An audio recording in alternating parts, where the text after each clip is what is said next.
આ અંગે વધુ વિગતો આપી રહ્યા છે મારા સંવાદદાતા પ્રતીક જાદવ। પ્રતીક, એક વિગત એ પણ સામે આવી રહી છે કે બસમાં ક્ષમતા કરતા વધુ વિદ્યાર્થીઓને બેસાડવામાં આવ્યા હતા। બની શકે કે કેટલીક વખત અકસ્માતની પાછળ આ પણ કારણો જવાબદાર હોય છે, ત્યારે કેટલા વિદ્યાર્થીઓને સમાવવામાં આવ્યા હતા અને શું કોઈ કાર્યવાહી હવે થશે ખરી?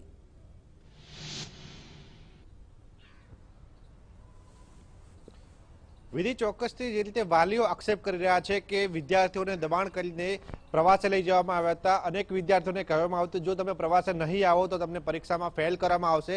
તે પ્રમાણે લાગી રહ્યું છે કે એક ક્લાસમાંથી ઓછામાં ઓછા 10 વિદ્યાર્થી જો પ્રવાસે જતા હોય તો 70 થી 80 વિદ્યાર્થીઓ પ્રવાસે જતા હોય અને બે શાળાની બે બસો હતી, એટલે કે એક શાળામાંથી જો 70-80 વિદ્યાર્થીઓ હોય તો 56 સીટની જે બસ હોય છે તેમાં 70 જેટલા વિદ્યાર્થીઓ, સ્કૂલનો સ્ટાફ 5 થી 10 ગણી શકાય અને સાથે જે રસોઈયા તેમજ બસના ડ્રાઈવરની ટીમ હતી તે 5 માણસ, એટલે કહી શકાય કે 80 થી 85 જે પેસેન્જરો સાથે બસ અહીંથી મધ્યપ્રદેશ પ્રવાસે ગઈ હતી। અને મહત્વનું છે કે જ્યારે એક રાજ્યમાંથી બીજા પ્રવાસે કોઈ પણ વાહન જતું હોય છે ત્યારે તેને આરટીઓ પાસેથી પરમિટ લેવી પડતી હોય છે અને ખાસ કરીને જે રીતે ટેક્સી પાસિંગના વાહનો હોય છે તે વાહનોને પરમિટ લેવી ખૂબ જ જરૂરી હોય છે, કારણ કે જો તેમની પાસે પરમિટ ન હોય તો અન્ય રાજ્યમાં તેમને એન્ટ્રી નથી મળતી। માટે જ આ વાહન દ્વારા પરમિટ લેવામાં આવી છે કે કેમ તે તપાસનો વિષય છે। સાથે જ જો તેણે પરમિટ લીધેલી છે તો શા માટે વધુ પેસેન્જરો બેસાડ્યા છે અને જો તેણે વધુ પેસેન્જર બેસાડ્યા છે તો તેના સામે કાયદેસરની કાર્યવાહી થઈ શકે છે।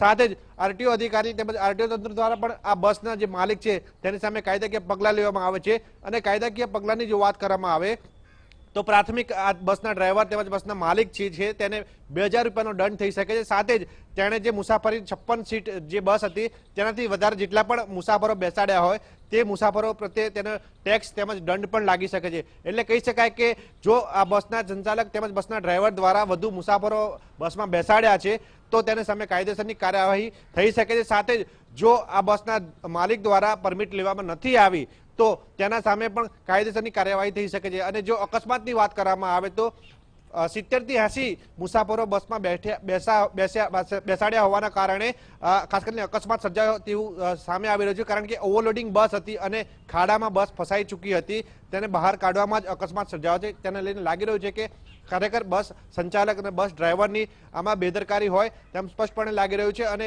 56 સીટની બસ હતી તો શા માટે વધારે મુસાફરો બેસાડવામાં આવ્યા અને જો વધારે મુસાફરો બેસાડીને બહાર ગયા હતા તો તેમની બસોને રોકીને શા માટે કાર્યવાહી નથી કરવામાં આવી, તે એક મોટો સવાલ બની રહ્યો છે। આજે ક્રિસમસની રજા હોવાના કારણે આરટીઓ અધિકારી તેમજ તંત્ર દ્વારા હાલ કોઈ કાર્યવાહી કરવામાં નથી આવતી, પરંતુ જ્યારે કાલે વિભાગ ખુલશે આરટીઓ તંત્ર અને કયા પ્રકારની કાર્યવાહી કરવામાં આવે છે તે મહત્વનું બન્યું રહેશે, કારણ કે જે રીતે પરમિટ બસ દ્વારા લેવામાં આવી છે કે નહીં તે એક મોટો સવાલ હાલ સામે આવી રહ્યો છે। બિલકુલ પ્રતીક, આભાર આ તમામ વિગતો બદલ। ત્યારે હવે કાર્યવાહી કોઈ થાય છે કે કેમ તે જ સવાલ છે, કારણ કે એક તો ક્ષમતા કરતા વધુ વિદ્યાર્થીઓને બેસાડવા અને બીજું પરમિટ છે કે કેમ તે સવાલ પણ અત્યારે ઉપજી રહ્યો છે।